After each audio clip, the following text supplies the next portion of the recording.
Subscribe करें और देखें एक दिल दहला देने वाली हॉरर स्टोरी। बिना घबराए बेल आइकॉन प्रेस करना ना भूलें।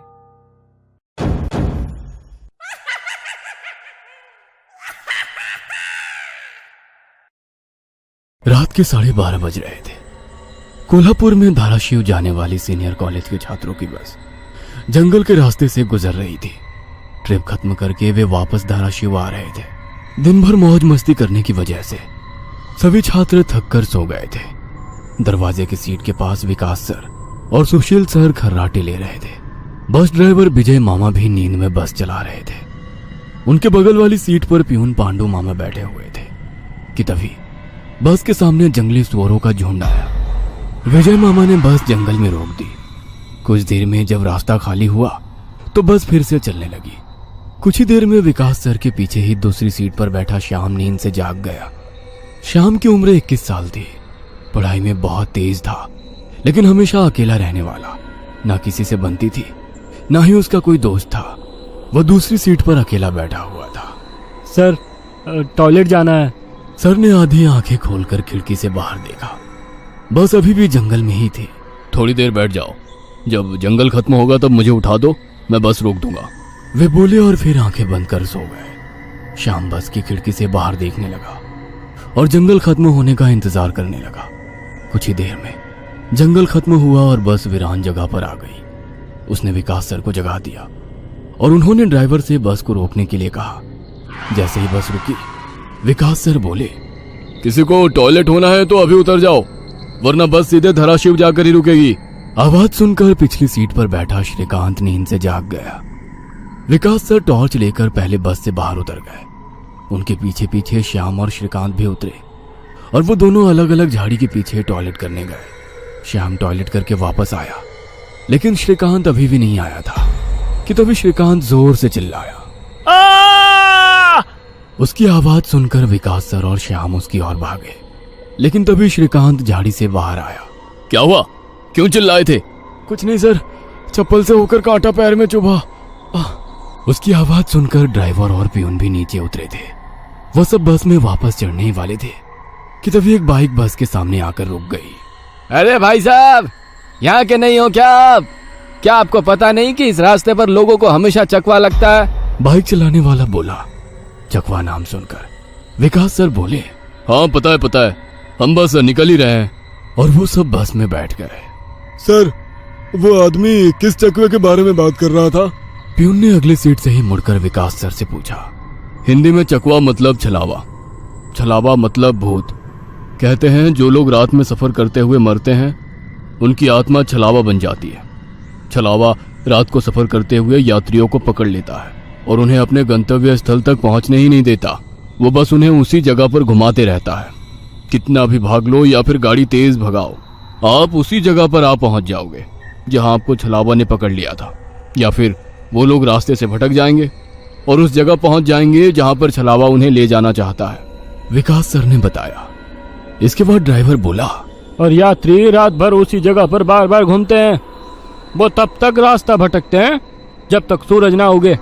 जैसे ही सूरज उगता है, उनकी ताकत कम हो जाती है। मेरे कुछ ड्राइवर दोस्त हैं, उनको भी छलावे ने पकड़ लिया था। कहते हैं छलावा बस उन्हीं यात्रियों को पकड़ता है जो थके हुए होते हैं, क्योंकि उन पर हावी होना बहुत आसान होता है ना। फिर तो छलावा बहुत ही खतरनाक है। प्यून घबराते हुए बोला। अरे कुछ खतरनाक नहीं है, ये सब अंधविश्वास है। ड्राइवर जब थक जाता है तो रात में उसे रास्ता समझना मुश्किल हो जाता है, इसलिए उसे भ्रम हो जाते हैं और वो रास्ता भटकता है। इसे ही अनपढ़ लोगों ने भूत यानी चकवा या छलावा का नाम दिया है। विकास सर बोले। ये सभी बातें श्याम और श्रीकांत सुन रहे थे। नहीं सर, छलावे होते हैं और कुछ छलावे तो जानलेवा भी होते हैं। मेरे दादाजी को छलावे ने इतना परेशान किया था कि मरते मरते बचे थे। रात को जितने भी एक्सीडेंट होते हैं, उनमें से कुछ ना कुछ एक्सीडेंट छलावे के कारण ही होते हैं। वो रात के बेरहम शिकार होते हैं। यात्रियों की थकान और डर ही उनकी ताकत होती है। शिकारियों की तरह ही वे यात्रियों को डराते हैं, भगाते हैं और उनकी जान लेकर उनका शिकार करते हैं। हमें बस इतना पता चलता है कि कार एक्सीडेंट में उनकी मौत हो गई है, लेकिन मौत का कारण छलावा ही होता है सर।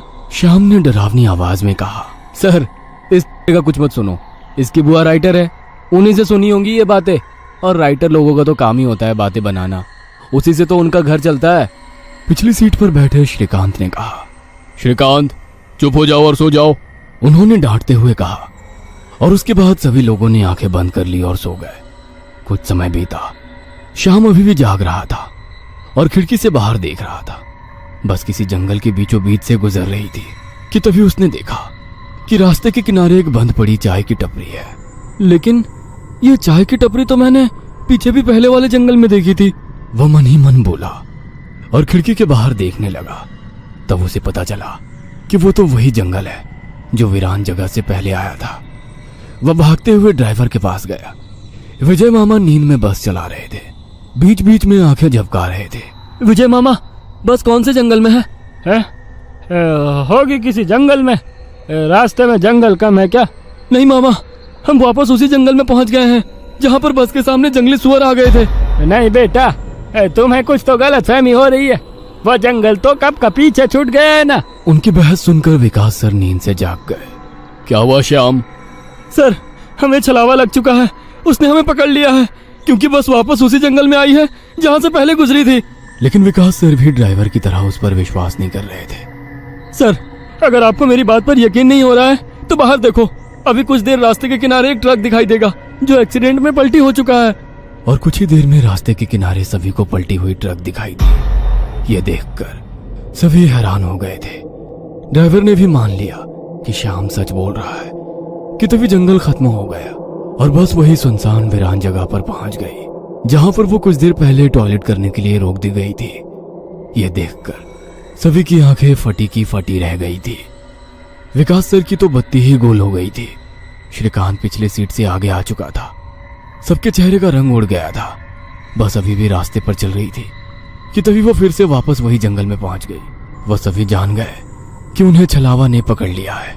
ड्राइवर कोई दूसरा रास्ता मिलता है या नहीं ये देख रहा था, लेकिन फिर भी बस वापस उसी जंगल में आ जाती थी। ऐसा लग रहा था कि मानो पूरी दुनिया में बस वही एक रास्ता है जो घूम फिर कर उसी जंगल में ले आता है। सर, अभी इस छलावे से कैसे निकले? मैंने सुना है कि छलावे से बाहर तभी निकल सकते हैं जब सुबह हो जाए। इसका मतलब हमें रात भर इसी सड़क से गुजरना होगा, जंगल से वीराने में और वीराने से जंगल में। क्यों ना हम सुबह होने का इंतजार करते हुए उसी वीरान जगह पर रुक जाए। ड्राइवर बस चलाते हुए बोला। लेकिन शायद मैंने सुना है कि छलावे में रुकना ठीक बात नहीं है। नहीं सर, मेरी बुआ ने बताया था कि अगर सेफ जगह मिल जाए तो रुकने में कोई परेशानी नहीं है। बस इतना ही पता है तुम्हें? और कोई तरीका नहीं है क्या? है, लेकिन वो अभी के लिए नहीं है। और वैसे भी अगर जिस छलावे ने हमें पकड़ा है, अगर वो कमजोर हुआ तो उसकी शक्तियाँ कुछ ही देर में कमजोर हो जाएंगी और हम छलावे से छूट जाएंगे। फिर वो छलावा हमें नहीं पकड़ सकता। इन सभी की बातें सुनकर सोए हुए सुशील सर जाग गए। अरे क्या हुआ? आ गया क्या मेरा बोरगांव? सुशील सर उबासी लेते हुए बोले। तभी सभी ने उन्हें घटी हुई घटना बता दी। यह सुनकर सुशील सर के तो मानो होश ही उड़ गए। लेकिन तभी ड्राइवर जोर से चिल्लाया, सर, आगे एक गांव आया है। यह सुनकर सभी लोग ड्राइवर की तरफ भागे। तब उन्हें रास्ते के किनारे एक बोर्ड दिखाई दिया जिस पर लिखा था, बोरगांव में आपका स्वागत है। यह देख सुशील सर जोर से चिल्लाए, ये तो मेरा गांव है, लेकिन हम यहाँ इतने जल्दी कैसे पहुंचे? हमें तो कोल्हापुर से निकले मुश्किल से 2 घंटे हो गए हैं और मेरा गांव कोल्हापुर से 6-7 घंटे की दूरी पर। ये आपका गांव नहीं है सर, छलावा है। आपके मुंह से बोरगांव का नाम सुनकर छलावा हमें बोरगांव दिखाकर गुमराह कर रहा है। लेकिन अच्छा हुआ बोरगांव आ गया। मुझे लगता है कि हमें यहाँ पर सुरक्षित जगह ढूंढकर छिप जाना चाहिए। और सुशील सर के घर से ज्यादा सुरक्षित किसका घर हो सकता है? लेकिन सर, छलावे में एक जगह पर रुकना खतरे से खाली नहीं है और छलावा खुद में ही खतरा है। वो खुद में सुरक्षित जगह कैसे रख सकता है? तुझे मेरे से ज्यादा पता है क्या? बचपन से मैं भूतों के बारे में सुनते और पढ़ते आया हूँ। तू तय रहा। विजय मामा, बस सुशील सर के घर की तरफ ले चलो। सुशील सर ने ड्राइवर को अपने घर का रास्ता दिखाया, लेकिन तभी उन्हें उनके गली में लोगों की भीड़ दिखाई दी। बस आगे नहीं जा सकती थी, इसलिए उन्होंने बस दूर ही खड़ी कर दी। भीड़ में खड़े लोग जोर जोर से रो रहे थे और भीड़ का रुख सुशील सर के घर की तरफ ही था। भीड़ के रोने की आवाज सुनकर वे सभी लोग डर गए। सुशील सर बस से उतरे और भीड़ में घुस गए। उनके पीछे पीछे सभी भीड़ में घुस गए। वह सभी भीड़ को चीरते हुए सुशील सर के घर के सामने जा पहुंचे और आगे का नजारा देख उनकी रूह कांप उठी, क्योंकि जमीन पर खून से लथपथ 4 लाशें पड़ी हुई थी और वो लाशें थी सुशील सर के बीवी बच्चे की और उनके माता पिता की, उन सभी की किसी धारदार हथियार से गला काटकर हत्या कर दी गई थी। खुद के परिवार की लाशें देखकर सुशील सर का दिल सहम गया और वो रो पड़े। ये क्या हो गया? किसने मारा उन्हें? उन्होंने रोते हुए एक आंख वाले बूढ़े आदमी से पूछा, आज तुम्हारे बीवी ने चाकू से तुम्हारे बच्चे का और तुम्हारे माता पिता का गला चीरकर उन्हें मार डाला और फिर खुद का गला काटकर खुदकुशी कर ली। क्या? लेकिन क्यों? उसने ऐसा क्यों किया? अरे तुमने ही उसे ऐसा करने पर मजबूर किया होगा, वरना वो तो बहुत ही समझदार और नेक दिल इंसान थी। क्या शादी के इतने सालों बाद भी मैंने उसे कभी रुलाया नहीं है और आप मुझ पर इल्जाम लगा रहे हैं? तुमने ही उसे ऐसा करने पर मजबूर किया है। ये लो चाकू और अपनी जान देकर अपने गुनाह का प्रायश्चित कर लो। वैसे भी तुम अकेले इस दुनिया में जीकर क्या करोगे? खुद की जान दे दो, वरना उनकी आत्मा को कभी शांति नहीं मिलेगी। न जाने सुशील सर को क्या हुआ, वो उस आदमी की बातों में आ गए। ऐसा लग रहा था कि वो उसकी बातों से वश में आ गए थे। उन्होंने वो चाकू अपने हाथ में लिया और रोते हुए बोले, हाँ हाँ, मैं प्रायश्चित करूंगा, मैं अपनी जान दूंगा। वैसे पास खड़े ड्राइवर ने उन्हें रोका। अरे सर, ये आप क्या कर रहे हो? ये सब छलावा है, आपका परिवार नहीं है। आपका परिवार घर पर सुरक्षित है। तभी एक आंख वाला आदमी बोला, ए, तूने अगर एक लफ्ज भी आगे कहा तो तुम्हें पकड़कर गांव के बीचों बीच सूली पे चढ़वा देंगे। यह सुनकर ड्राइवर डर गया और चुप बैठ गया। सुशील सर ने जमीन पर बैठकर चाकू की धार अपने गले पर रखी। सर, ऐसा मत करिए, ये सब कुछ छलावा है, इसके चंगुल में मत फंसिए सर। लेकिन फिर भी सर होश में नहीं आ रहे थे, इसीलिए प्यून ने गुस्से में आकर उनको चांटा मारा। तब जाकर वो होश में आ गए और उन्होंने चाकू नीचे फेंक दिया। ये देख एक आंख वाला आदमी गुस्सा हो गया। भाइयों, इन लोगों को भीड़ से बाहर निकाल दो, इन्हें हम बाद में देखेंगे, पहले इस सुशील के बच्चे को पकड़ लो। ये सुनकर भीड़ में खड़े लोगों ने सभी को भीड़ से बाहर कर दिया। श्रीकांत, विकास सर, प्यून और ड्राइवर भीड़ के अंदर घुसने की कोशिश कर रहे थे, लेकिन अंदर घुस नहीं पा रहे थे। सुशील सर के हाथ पैर बांधकर उन्हें जमीन पर बिठाया गया। सुशील सर अपनी जान की भीख मांग रहे थे। मुझे कोई बचाओ, विकास सर, पांडु मामा, मुझे प्लीज बचाओ, मुझे बचाओ। वो चिल्ला रहे थे कि तभी एक आंख वाले आदमी ने चाकू से सुशील सर का गला काटा और उनका सर धड़ से अलग कर दिया। उसने उनका सर हाथ में पकड़ा और भीड़ के बाहर हवा में फेंक दिया। वो सीधे श्रीकांत और श्याम के सामने आ गिरा। वो दोनों चीखे। तब एक आंख वाला आदमी बोला, भाइयों, इन शहरी लोगों ने सुशील को बचाने की जरूरत की है, उन्हें भी पकड़कर उनका गला काट दो। वैसे भीड़ में खड़े लोग इन सब लोगों की तरफ मुड़े। वो गुस्से से इनकी तरफ देख रहे थे। तभी उन्हें बस के हॉर्न की आवाज आई। जल्दी से भागो, जल्दी करो। कुछ ही दूर बस में बैठे ड्राइवर मामा चिल्लाए। उनकी आवाज सुनते ही श्याम, श्रीकांत, विकास सर और प्यून बस की तरफ भागे। भीड़ उनका पीछा कर रही थी। ये सभी लोग जैसे तैसे बस में चढ़ गए। गांव वालों ने बस पर पथराव किया। बस के कांच टूटकर बच्चों के शरीर में उसके टुकड़े घुस गए, लेकिन उसमें से कोई भी नींद से जागा नहीं था, क्योंकि वो सब छलावे के प्रभाव से मोहित होकर सो गए थे। श्याम, विकास सर और श्रीकांत के शरीर में भी कांच के टुकड़े घुस गए थे। कुछ लोग बस के सामने खड़े होकर रोड से बस को तोड़ रहे थे कि तभी ड्राइवर ने उन पर बस चढ़ा दी और बस वहां से चल पड़ी। जैसे तैसे बस गांव से बाहर आ गई। हर कोई अपने शरीर से कांच के टुकड़े निकालने में लगा हुआ था। श्रीकांत अपने हाथ में घुसा कांच का टुकड़ा निकाल रहा था कि तभी प्यून वहां पर आया। भतीजे, रुक, मैं निकालता हूँ, वो बोला, क्योंकि श्रीकांत उनकी बहन का बेटा था। बस फिर से वापस जंगल में आ गई थी। न जाने कब वो छलावा उन्हें अपने गिरफ्त से छोड़ने वाला था। सुशील सर की अभी अभी मौत हो चुकी थी। हर कोई घबराया हुआ था। श्याम, अब बताओ हम क्या करें? अरे इसे क्या पूछना है? इसकी वजह से आज सुशील सर की जान चली गई है और हम सब मरते मरते बचे हैं। चुप हो जाओ। हमने उन्हें बचाने की कोशिश की, लेकिन वो खुद अपने भावना को रोक नहीं सके और इसीलिए मारे गए। इसमें मेरी कोई गलती नहीं है। श्याम सफाई देते हुए बोला, लेकिन अब हम क्या करें? हमें बस सुबह होने का इंतजार करना होगा।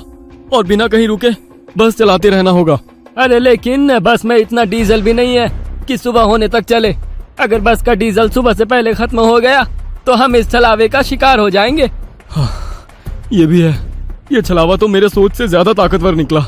आज अमावस्या है, शायद ये अमावस छलावा है। बुआ कहती थी कि छलावे के बहुत से प्रकार हैं, जिससे सबसे खतरनाक अमावस छलावा होता है। ये सिर्फ और सिर्फ अमावस की रात शिकार करने के लिए बाहर निकलता है। इसे अकेले 2 या 3 लोगों की शिकार करना पसंद नहीं है।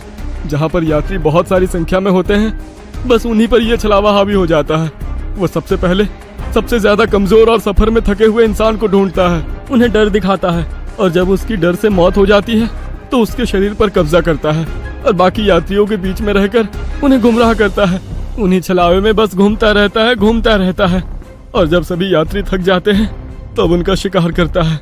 और मेरे हिसाब से हम जिस छलावे के चंगुल में फंसे हैं वो अमावस छलावा ही है, और वो भी हमारे बीच में ही है। श्याम डरावनी आवाज में बोला। यह सुनकर सभी के होश उड़ गए थे। वो सब तो ठीक है, लेकिन अब हम इस छलावे से बाहर कैसे निकले? ड्राइवर ने पूछा। इस पर श्याम ने कहा, अब केवल एक ही उपाय है, लेकिन इसमें खून बहने के चांसेस है। क्या है वो उपाय? छलावा अभी भी हमारे बीच किसी मृत शरीर पर कब्जा करके बैठा है। हमें उसे ढूंढना होगा और उसे मारना होगा, क्योंकि उसकी आत्मा मृत शरीर से ज्यादा मजबूती से चिपकी नहीं होती। जैसे ही हम उसको मारेंगे, उसकी आत्मा मृत शरीर छोड़ देगी और फिर वो किसी मृत शरीर में घुस नहीं सकेगी, क्योंकि एक अमावस छलावा एक रात सिर्फ एक ही मृत शरीर पर कब्जा कर सकता है। लेकिन हम में से ये छलावा है कौन? वो पीछे सोए हुए स्टूडेंट के शरीर में नहीं है, क्योंकि वो होश में नहीं है। वो हम 5 में से एक है। क्या? लेकिन हम सब तो जिंदा हैं। नहीं, हम में से एक पहले ही मर चुका है। उसे छलावे ने मार डाला है और उसके शरीर पर कब्जा कर लिया है। कब्जे के बाद मृत शरीर बिल्कुल एक जिंदा आदमी लगता है, क्योंकि छलावा अपने ताकत से जिंदा इंसान की नकल करता है। लेकिन वो है कौन? वैसे श्याम गंभीर हो गया और उसने श्रीकांत की ओर देखा। बस अभी भी जंगल के रास्ते चल रही थी। ड्राइवर बस चलाते चलाते पीछे हो रही बातचीत सुन रहा था, क्योंकि उसे पता था कि अगर बस रुकी तो छलावा उसे निगल जाएगा। बस में सन्नाटा छाया हुआ था। हर कोई श्याम के मुंह से छलावे का नाम सुनना चाहता था कि तभी श्याम बोला, ये श्रीकांत ही छलावा है। ये क्या बकवास कर रहे हो तुम? होश में तो हो? माना कि तुम्हारी बुआ ने बहुत सारी भूतों की किताबें लिखी है, उसका मतलब ये तो नहीं कि तुम कुछ भी बोलोगे और हम सुनते रहेंगे। मेरा विश्वास करो, सब श्रीकांत ही छलावा है। जब ये वीरान जगह पर झाड़ी के पीछे गया था, तब मैंने इसे किसी साए की ओर घूरते हुए देखा था। जब मैं देखने के लिए आगे बढ़ा, तभी मेरी चप्पल में कांटा चुभने की वजह से मेरी चीख निकल गई और वो साया वहाँ से गायब हो गया। शायद तभी उसने श्रीकांत को पकड़ा होगा और उसके शरीर पर कब्जा किया होगा। चल जल्दी से इसे मार डालो, वरना ये भाग जाएगा। यह सुनकर सभी के होश उड़ गए, लेकिन उसकी बात में कुछ तो वजन था। ए श्याम, जबान संभाल कर बात कर। भतीजा है ये मेरा, अगर इसको किसी ने हाथ भी लगाया तो मार डालूंगा। हाँ। प्यून गुस्से में बोला, सर जी, इस पांडु की मत सुनिए। मुझे भी लगता है कि यही छलावा है, क्योंकि हम सभी ने झाड़ी से आती श्याम की चीख सुनी थी। श्याम बिल्कुल सच कह रहा है। ड्राइवर बस चलाते हुए बोला, अरे शक की सुई तो इस श्याम पर भी है। यह भी तो झाड़ी के पीछे गया था और दिखाई नहीं दे रहा था। ऊपर से यह विकास हम दोनों की नजर से दूर था। शायद इसे ही छलावे ने बस के नीचे खींच लिया और वहीं मार डाला। तो ये दोनों क्यों नहीं हो सकते छलावा? प्यून ने कहा। अरे मैं जिंदा हूँ, मैं छलावा नहीं हो सकता। श्याम ने कहा। हाँ, और ये श्याम हमारी कब से मदद कर रहा है। ये छलावा होता तो हमारी मदद क्यों करता? अब बचे तुम तो ड्राइवर के बाजू में ही थे, इसलिए ये श्रीकांत ही छलावा है। विकास सर जोर से बोले, अरे सर, इस पे उनको छोड़ो। आप सीट के नीचे से रॉड निकालो और उस छलावे का सर फोड़कर मार डालो। ड्राइवर बस चलाते हुए बोला। यह सुनकर श्रीकांत डर के मारे प्यून के पीछे छिप गया। विकास सर ने सीट के नीचे से लोहे की रॉड निकाली। प्यून ने उन्हें रोकने की कोशिश की, लेकिन विकास सर ने उन्हें धक्का मारा और रॉड श्रीकांत के सर पर मारी। लेकिन श्रीकांत वहां से हट गया और नीचे गिर गया। वो रॉड से दूसरा हमला करते कि तभी प्यून ने पीछे से रॉड पकड़ी और विकास सर के हाथों से रॉड खींचकर उन्हें खिड़की पर धकेल दिया और उनके सर में रॉड दे मारा। विकास सर हाथों से सिर पकड़कर वहीं तड़पते रह गए। उनके सर से खून निकल रहा था और कुछ ही देर में उन्होंने अपना दम तोड़ दिया। यह देख श्याम चिल्लाया, विजय मामा, जल्दी से पीछे आइए, इन दोनों ने विकास सर को मार डाला। यह सुनकर ड्राइवर ने बस बीच जंगल में रोक दी और वो पीछे भागते हुए आया। उसने पियून के हाथों से रॉड छीना और उसे धक्का दे दिया। तुम नहीं सुनोगे, इसलिए पहले मुझे तुम्हें ही मारना होगा। ड्राइवर गुस्से में पियून से बोला और वो पियून के सर पर रॉड से हमला करता कि इससे पहले ही पियून ने कांच का नुकीला टुकड़ा तोड़कर ड्राइवर के पेट में घोंप दिया। ड्राइवर जोर से चिल्लाया और नीचे गिर गया कि तभी बस के बाहर से भीड़ की आवाज सुनाई देने लगी। रास्ते के बीचों बीच बस लगाई है इन्होंने। कोई तेजी से चलती गाड़ी इस बस से टकराई तो क्या होगा? बाहर निकालो इन लोगों को और सजा दो इन्हें, सजा दो। बस के बाहर से आवाज आई और बस पे पथराव होने लगा। पियून आगे की तरफ भागते हुए गया तो देखा कि 5-6 लोग बस पर पथराव कर रहे हैं। लोग गुस्से से चिल्लाने लगे, बाहर निकलो बुज़दिलों, अंदर क्यों छुप कर बैठे हो? अरे क्या हुआ भाइयों, आप ऐसा क्यों कह रहे हो? पियून चीख चीख कर उनसे पूछ रहा था, लेकिन कोई भी उसकी तरफ ध्यान नहीं दे रहा था। तभी श्याम श्रीकांत से बोला, ये लोग सिर्फ छलावा है, हम जंगल में रुके हुए हैं, इसलिए हम मुसीबत में पड़ चुके हैं। विकास सर और ड्राइवर दोनों मर चुके हैं, फिर भी हम छलावे से बाहर नहीं निकले। इसका मतलब छलावा अभी भी हमारे बीच में है और वो छलावा तुम्हारा मामा है। ये सुनकर श्रीकांत की आंखें फटी की फटी रह गईं। नहीं नहीं, ऐसा नहीं हो सकता। अरे ऐसा ही है श्रीकांत, तुमने देखा कि किस तरह से तुम्हारे मामा ने विकास सर और ड्राइवर की जान ली। वो उन्हें सिर्फ घायल भी तो कर सकता था, लेकिन नहीं, उसने उनकी जान ली। अब तो अपने मामा प्रेम से बाहर आओ श्रीकांत और देखो उस आदमी को, वो तुम्हारा मामा नहीं छलावा है। यह सुनकर श्रीकांत सोच में पड़ गया। श्रीकांत, लोग अभी बस के कांच तोड़कर अंदर आ जाएंगे और हमारी जान ले लेंगे। इससे पहले हमें यहाँ से निकलना होगा। मैं बस को यहाँ से निकालता हूँ और तुम इस छलावे को पीछे बुलाकर इस कांच के टुकड़े से घोंप दो। छलावा मर जाएगा और हमारी जान बच जाएगी। श्याम बोला और ड्राइविंग सीट की तरफ निकल पड़ा। लेकिन तुम्हें ड्राइविंग आती है क्या? अरे मेरे मामा की ट्रैवल एजेंसी है, इसलिए मैं बस पहले ही चलाना जानता हूँ, उसने कहा और ड्राइविंग सीट पर जा बैठा। उसने बस चालू की और बस चलाने लगा। पियून पीछे श्रीकांत के पास जा पहुंचा। श्याम बहुत ही मन लगाकर बस को भगा रहा था कि तभी उसे पियून की चीख सुनाई दी। उसने मिरर में देखा तो पियून गले में हाथ लगा के नीचे गिर गया। श्रीकांत के हाथ में खून से सना कांच का टुकड़ा था। उसने अपने ही मामा को गला काट कर मार डाला था। श्रीकांत श्याम के पास आया। श्याम ने बस रोक दी। मैंने छलावे को मार डाला। यह सुनकर श्याम जोर जोर से हंसने लगा और उसकी आंखें लाल हो गई और वो डरावनी आवाज में बोला, लेकिन छलावा तो मैं हूँ। यह सुनकर श्रीकांत के तो होश उड़ गए। अरे चौंक क्यों रहे हो, मैं ही छलावा हूँ। जंगल में जब बस के आगे सुअरों का झुंड आया था, तभी मैं बस में घुस गया था। मैंने बस में सबसे कमजोर और थका हुआ यात्री चुना। ये श्याम थकान के कारण गहरी नींद में सो गया था। मैंने इसे जगाया और मेरा असली रूप दिखाया। मेरा डरावना रूप देखकर ये उसी वक्त सीने पर हाथ लगाते हुए मर गया। मैंने तुरंत इसके शरीर पर कब्जा कर लिया।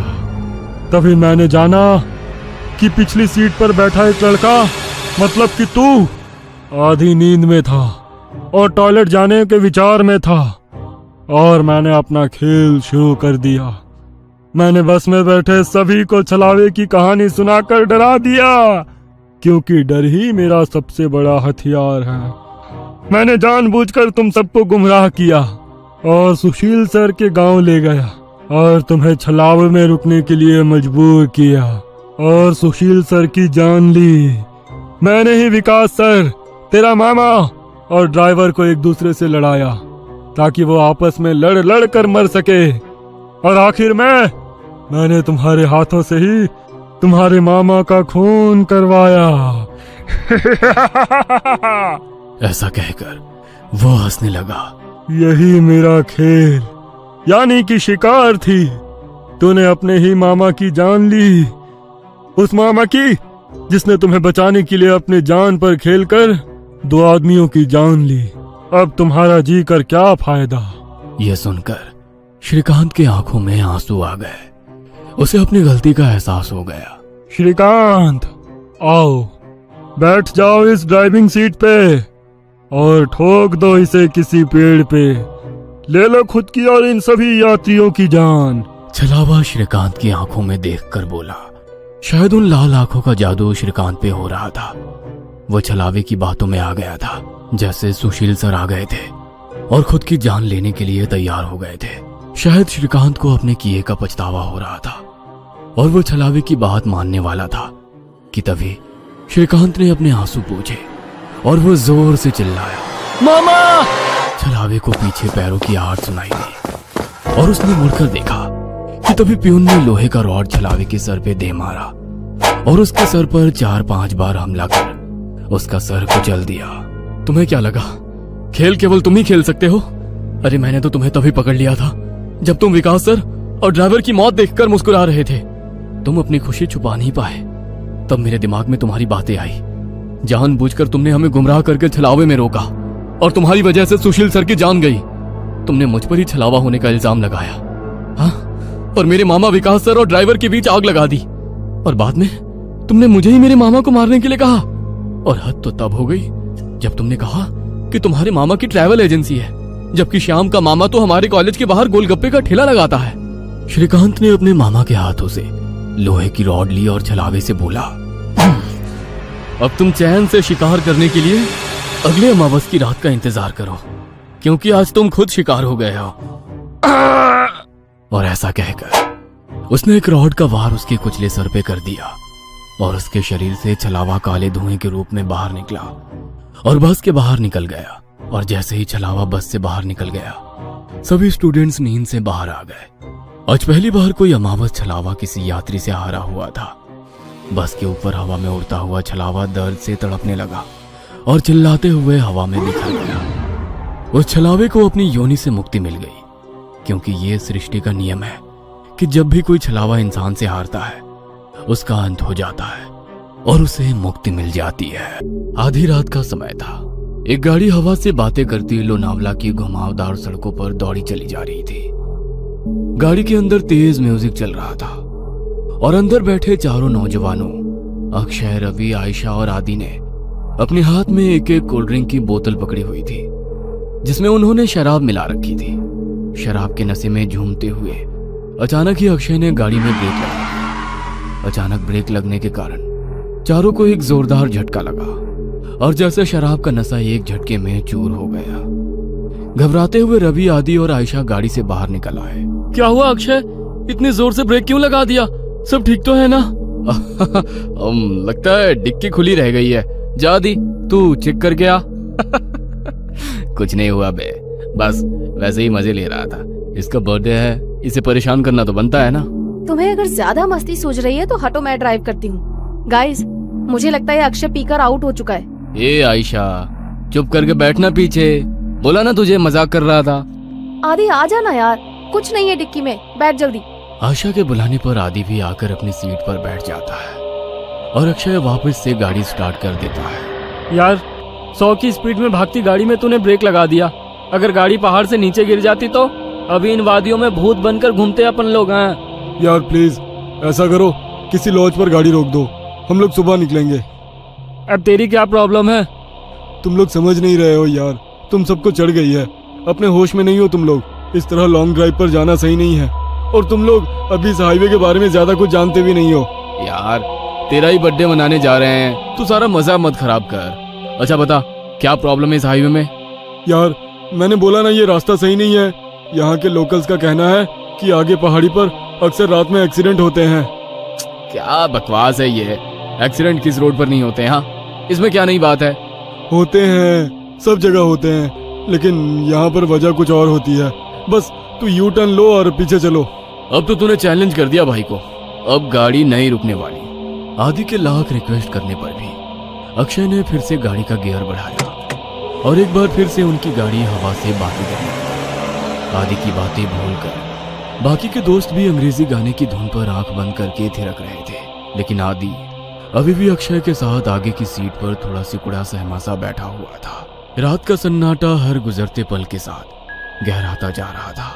रात के तकरीबन 2 बज गए थे पीछे की सीट पर बैठे बैठे रवि अब झपकियां लेने लगा था। तभी एक बार फिर से अक्षय ने जोरदार ब्रेक लगा दिया तो गाड़ी जाकर सड़क किनारे लगे पेड़ से जा टकराई। अक्षय, तुम्हारा दिमाग खराब हो गया क्या? ये क्या मजाक लगा रखा है बार बार? अब तुम चुपचाप ड्राइविंग सीट से उतरो, नहीं तो अच्छा नहीं होगा। अरे यार, कोई मजाक नहीं है। मेरी गाड़ी के सामने अभी अभी ना जाने कहां से एक लड़की आ गई थी। अच्छा, तो अब कहाँ गई वो लड़की? मुझे तो यहाँ कोई लड़की नजर नहीं आ रही। मेरा यकीन करो आयशा, गाड़ी के सामने एक लड़की थी। उसे देखकर ही मैंने ब्रेक लगाया तो गाड़ी डिसबैलेंस होकर इस पेड़ से जा टकराई। ट्रस्ट मी, मैं कोई मजाक नहीं कर रहा। रात के 2 बज रहे हैं। इतनी रात को इस सुनसान सड़क पर कोई लड़की क्यों घूमेगी? और अगर तुम्हारी बात मान भी ले कि यहाँ कोई लड़की थी, तो अब वो लड़की कहाँ है? आदि, तुम तो अक्षय के साथ ही बैठे थे ना, तुम्हें कोई लड़की दिखाई दी? मुझे तो कोई लड़की दिखाई नहीं दी। पता नहीं अक्षय क्या कह रहा है। मुझे कुछ समझ में नहीं आ रहा है यार। लड़की अचानक कहाँ गायब हो गई? समझ लो हमारा एक्सीडेंट होते होते बचा है अभी। आदि, आयशा और अक्षय गाड़ी से नीचे उतरकर बातें कर रहे थे और रवि सब कुछ अनसुना करके चैन की नींद सो रहा था। इसे देखो, अभी गाड़ी खाई में गिर जाती तो ये सोते सोते कुंभकर्ण ऊपर पहुँच जाता।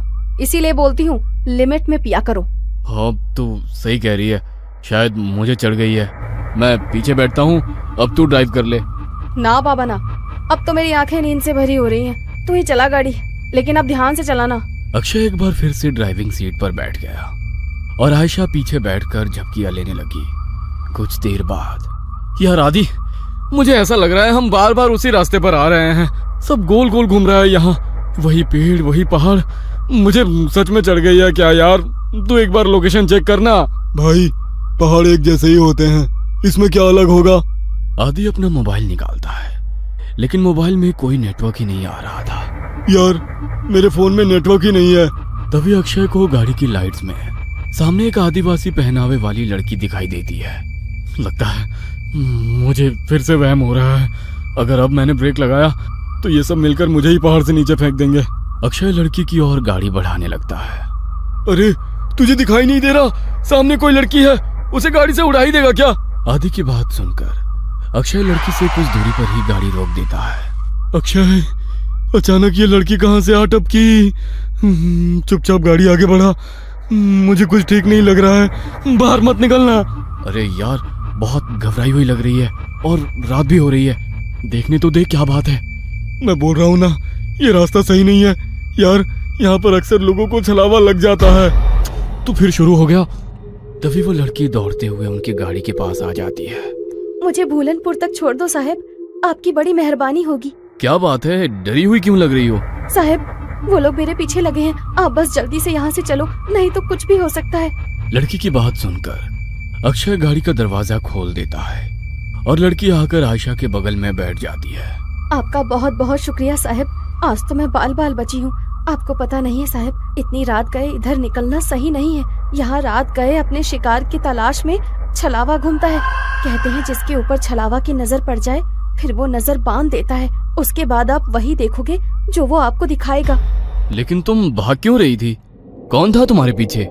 साहब, मैं छलावा के पकड़ में आ गई थी। बड़ी मुश्किल से अपनी जान बचाकर भागी हूँ। लड़की अभी अपनी कहानी सुना ही रही थी कि सामने से कुछ लोग मशाल लेकर सड़क के बीचों बीच खड़े हो जाते हैं। अरे, ये लोग ऐसे सड़क घेर कर क्यों खड़े हो गए हैं?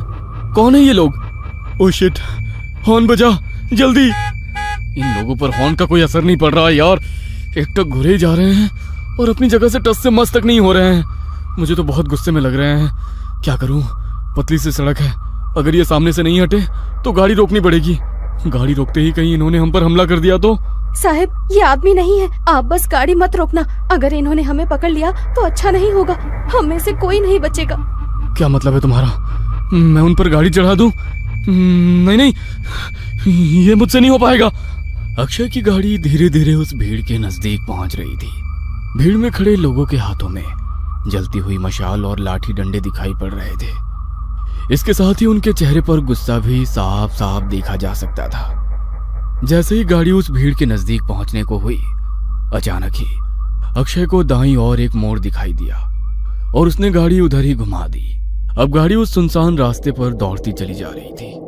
अचानक ही आयशा की नींद टूट जाती है। अरे यार, ये लड़की कौन है और ये कहाँ आ गए हम लोग? यार आयशा, हम अपनी आंखों से छलावा देखकर आ रहे हैं। बस लास्ट मोमेंट पर अक्षय ने इस रोड पर गाड़ी घुमा ली, नहीं तो पता नहीं आज क्या होता। मुझे तो अभी तक सोच सोच कर ही घबराहट हो रही है। ये सब हमारे साथ क्या हो रहा है, मुझे कुछ समझ नहीं आ रहा। हम लोग अभी एग्जैक्टली है कहाँ, कुछ पता है? आशा के इतना कहते ही अक्षय को सड़क पर एक बोर्ड दिखाई देता है। ये देख, सामने बोर्ड पर लिखा है लोनावला 60 किलोमीटर। लो, हम तो बस 1 घंटे में लोनावला पहुंचने वाले हैं। लेकिन लोनावला पहुंचने में तो 8 घंटे लगते हैं ना। इतनी जल्दी हम लोग लोनावला कैसे पहुंच सकते हैं? आखिर ये कौन सा रोड है जो इतनी जल्दी वहाँ पहुंचा रहा है? वेट वेट वेट, मुझे ऐसा क्यों लग रहा है कि हमारी ये ट्रिप कुछ अनयूजुअल सी हो गई है। रवि सोए ही जा रहा है, इतना कुछ हो गया लेकिन इसकी नींद ही नहीं खुल रही है। आधी रात को तुम्हें ये लड़की मिल जाती है, फिर ये पता नहीं कौन सा नया रास्ता मिल जाता है, और अब तुम कह रहे हो लोनावला बस 60 किलोमीटर बचा है। आई कांट बिलीव इट, कुछ तो गड़बड़ हो रही है हमारे साथ। क्या यार आयशा, तू तो मजे से नींद में झपकियां ले रही थी ना। अगर तूने वो मशाल और हथियार वाले लोग देखे होते तो तुझे भी यकीन हो जाता। अक्षय ने जो उस मोमेंट पर किया वो सही किया, कुछ अनयूजुअल नहीं है। मैं अक्षय को गलत नहीं बता रही हूँ, लेकिन मुझे यकीन नहीं है कि ये रास्ता सही है। आयशा, आदि और अक्षय के बीच बहस चल रही थी कि उन्हें सड़क के किनारे एक ढाबा दिखाई देता है। चलो इस ढाबे पर उतरकर पता करते हैं कि ये रास्ता कहाँ जाता है। नहीं नहीं साहब, मैं गाड़ी से नीचे नहीं उतरूंगी, आप लोग जाइए, मैं यहीं ठीक हूँ। मुझे बहुत डर लग रहा है। मुझे भी लगता है कि हमें यहाँ पर नहीं उतरना चाहिए। जहाँ तक मुझे पता है इस पहाड़ी रास्ते पर कोई ढाबा नहीं है, फिर ये ढाबा अचानक कहाँ से आ गया? अरे यार चलो ना, तुम लोग हर काम बिगाड़ते क्यों रहते हो? कुछ खाने को मिल जाए तो ले लेंगे, फ्रेश भी हो लेंगे।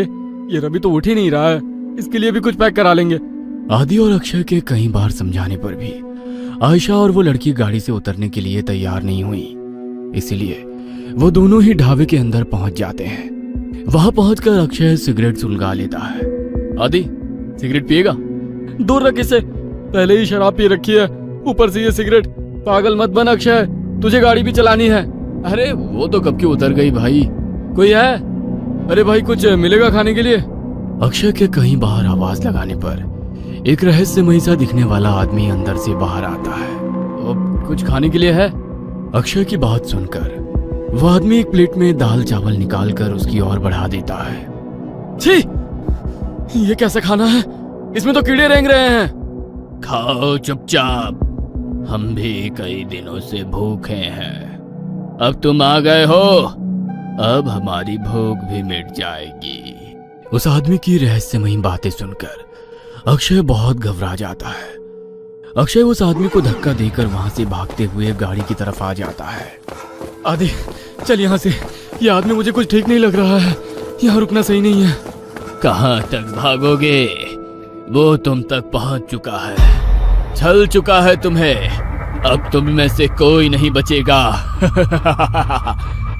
इतना कहकर वो आदमी वहां से गायब हो जाता है। अक्षय और आदि हाँफते हुए वापस गाड़ी में आकर बैठ जाते हैं। गाड़ी में बैठ आदि, हम अभी भी छलाव में हैं, और उस आदमी ने अभी अभी हमसे कहा कि वो हम तक पहुंचकर हमें छल चुका है। इसका मतलब कहीं ये तो नहीं कि छलावा हम में से ही कोई एक हो? अबे क्या बकवास कर रहा है, क्या नई कहानियां बना रहा है अब तू? अरे तू तो पूरे रास्ते सो रहा था ना, तुझे नहीं पता हमारे साथ क्या क्या हुआ है। तू चुप रह, ये ढाबा भी एक छलावा ही था। कुछ समझ नहीं आ रहा है क्या सच है क्या भ्रम। 1 मिनट रवि, इतनी बार गाड़ी रुकी, इतना शोरगुल हुआ, तेरी नींद कैसे नहीं टूटी? तू रवि ही है ना? कहीं ऐसा तो नहीं कि यही छलावा हो? सोचो गाइस, पूरे रास्ते इसने हमसे कोई बात नहीं की है। ए, तुम लोग पागल हो गए हो क्या? हाँ, मुझे तो लगता है ये लड़की ही छलावा है। आधी रात को सड़कों पर लड़कियां नहीं प्रेत घूमती हैं। मेरी मानो तो इसे पहाड़ से नीचे धकेलकर छुटकारा पाओ इससे, देखना उसके बाद सब सही हो जाएगा। पागल मत बनो, मैं एक इनोसेंट लड़की को ऐसे कुछ भी करने नहीं दूंगा। मुझे तो लगता है साहब ये आदि सर ही छलावा है, यही हमें ढाबे में ले जाने के लिए पीछे पड़े थे। ये सब इनकी ही चाल है। अरे बस करो तुम सब के सब, ये क्या तमाशा शुरू कर दिया? तुम चुप करो अब, मैं अभी मरना नहीं चाहती। सबसे पहले तो मैं इस लड़की का काम तमाम करूंगी। मुझे भी लगता है कि ये लड़की ही गड़बड़ है। आशा अपने बगल में बैठी उस आदिवासी लड़की का गला दबाने लगती है। आशा को उस लड़की का गला दबाते देखकर अक्षय गाड़ी रोक देता है और उसे बचाने की कोशिश करने लगता है। इस लड़की के लिए मैं अपने दोस्तों की जान खतरे में नहीं पड़ने दूंगा। तभी रवि गाड़ी में रखी लोहे की रॉड उठाकर उस लड़की के सर पे दे मारता है। ये क्या कर दिया तूने? बस खत्म हो गई प्रॉब्लम।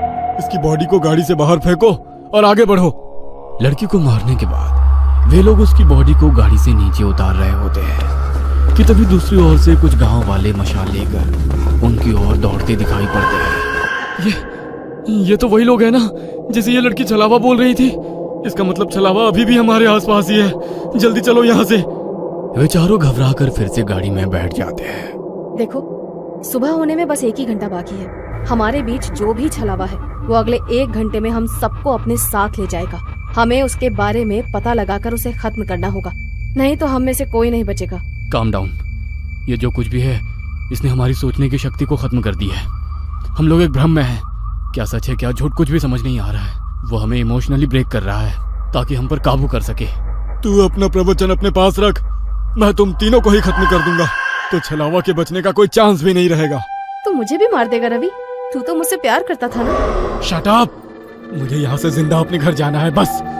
इससे पहले कि रवि आयशा को मारता, आयशा अपने गले में पहने हुए स्कार्फ से रवि का गला घोटने लगती है। तू ही है वो राक्षस, तुझे ही खत्म कर देती हूँ, सारी प्रॉब्लम खत्म हो जाएगी। आयशा और रवि के बीच होती हाथापाई को देखकर अक्षय अचानक से अपनी सीट के पास रखी बियर की बोतल को आदि के सर पर दे मारता है। उस फूटी हुई बोतल से ही अक्षय आदि के ऊपर एक के बाद एक कई सारे वार कर देता है। अक्षय के आदि पर हमला कर देने से अचानक ही आदि का चेहरा बदलने लगता है और वो एक खौफनाक चेहरे वाले प्रेत में बदल जाता है। आदि का चेहरा बिल्कुल काला हो गया था और उसके बदन पर कपड़े भी पुराने और फटे दिखाई दे रहे थे। हैरानी से अक्षय की ओर घूरते हुए वो जोर से चिल्लाया, नहीं, ये नहीं हो सकता। आज तक मेरे भ्रमजाल से निकलकर कोई बाहर नहीं आ पाया है। तुझे कैसे पता चला कि मैं ही छलावा हूँ? पिछले काफी देर से मैं आज रात की सारी घटनाओं की कड़ियां आपस में जोड़ने की कोशिश कर रहा था। तुझे पहले ही पता था कि हम तेरा बर्थडे मनाने लोनावला जा रहे हैं। घर से तो तू खुशी खुशी हमारे साथ आ गया था, लेकिन जैसे ही ये पहाड़ी हाईवे स्टार्ट हुआ तू कुछ अजीब सा व्यवहार करने लगा। पहले तूने कई बार मुझे यू टर्न लेने को कहा, जबकि तू जानता था उस रोड पर आगे 10 किलोमीटर तक कोई यू टर्न नहीं है। उसके बाद उस लड़की को लिफ्ट देने से मना करना, अचानक से छलावे की कहानी सुनाने लगना, जबकि तू तो इन बातों को कभी मानता ही नहीं है। वो गांव की लड़की ठीक कह रही थी, तू ही मुझे जानबूझकर उस ढाबे में ले गया था, लेकिन मैं वहां से बचकर किसी तरह निकल आया। मेरे सिगरेट के लिए पूछने पर तूने मेरा हाथ जब झटका वो मुझे बहुत अजीब लगा था। और सबसे जरूरी बात, रवि तो पूरे रास्ते गाड़ी से उतरा ही नहीं था। इसीलिए जब आयशा रवि को मारने लगी तो मैंने तेरी तरफ नजर घुमाकर देखा। तू अपनी सीट पर बैठा बड़े आराम से मुस्कुरा रहा था। कोई दोस्त अपने दोस्त को ऐसी हालत में देखकर हंस नहीं सकता। मैं समझ गया कि छलावा तू ही है और कोई नहीं। मूर्ख हो तुम सब। मैंने तुम्हें समझने के लिए कितने मौके दिए, लेकिन तुम मूर्ख के मूर्ख ही रहे। मैंने तुम्हें बताया था, छलावा जो चाहेगा तुम बस वही देखोगे। मैंने तुम लोगों की नजर और दिमाग को बांध रखा था। गांव के लोग उस लड़की को नहीं, मुझे पकड़ने के लिए तुम्हारा पीछा कर रहे थे। इसलिए मैंने तुमसे कहा कि गाड़ी मत रोकना। मैंने ही तुम्हें वो ढाबा दिखाया ताकि तुम सब वहां नीचे उतर जाओ और मैं अपना शिकार कर लूं।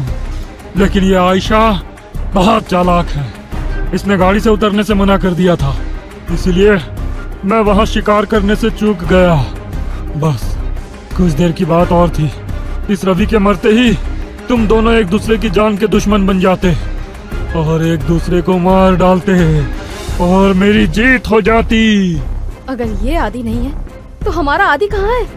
तुम्हारा आदि तो उसी जगह मेरा शिकार बन गया था, जब पहली बार तुम सब गाड़ी से उतरकर इस अक्षय से झगड़ा कर रहे थे और वो गाड़ी की डिक्की चेक कर रहा था। अक्षय, मार इसको, छोड़ना मत। उसने हमारे आदि को मार डाला, मैं इसे नहीं छोड़ूंगी। सुबह के 4 बज चुके हैं, अब तुम लोग मेरा कुछ नहीं बिगाड़ सकते। इतना कहकर वो छलावा वहां से गायब हो जाता है। जन्मदिन के दिन ही अपने दोस्त को खोने के गम ने उन सबको तोड़ कर रख दिया था। उस रात छलावे से उनकी जान तो बच गई थी, लेकिन अपने दोस्त को खोने का गम जीवन भर उनके सीने पर बोझ बनकर उन्हें सालता रहा। ये कहानी आपको अच्छी लगी हो तो हमें सब्सक्राइब करें, हमारा इंस्टाग्राम और फेसबुक पेज जरूर फॉलो करें। और हाँ दोस्तों, सब्सक्राइब करना भूलना मत।